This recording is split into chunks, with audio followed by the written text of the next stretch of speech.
இந்த ரெண்டு வார்த்தைகள்லையும் பார்த்தீங்கன்னா சுபஹான் அல்லாஹ் இடம்பெறுகிறது.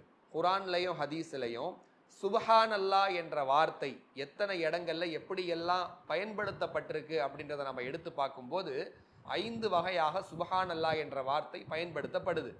ஒன்று, அல்லாஹ் சொல்லக்கூடிய சுபஹான், சுபஹான் அல்லாஹ்னு அல்லாஹ் தன்னையே சொல்லுவான், குரான்ல வருது.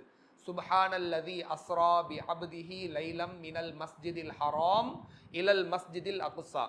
காபத்துல்லாவிலிருந்து பைத்துல் முகத்தஸ் வரை தன்னுடைய அடியாரை பயணம் செய்ய வைத்தானே. மேராஜுடைய இரவு சம்பந்தமா பனி இஸ்ராயில் சூராவுடைய முதல் வசனம் இதுதான். காபத்துல்லாவிலிருந்து பைத்துல் முகத்தஸ் வரை தன்னுடைய அடியாரை பயணம் செய்ய வைத்தானே அந்த அல்லாஹ் சுப்ஹான் என்று அல்லாஹ் தன்னையே சுப்ஹான்னு சொல்லுவான். இன்னொரு வசனத்துல இப்படி வருது, வகாலு தஹதர் ரஹ்மானு வலதன் சுப்ஹானா.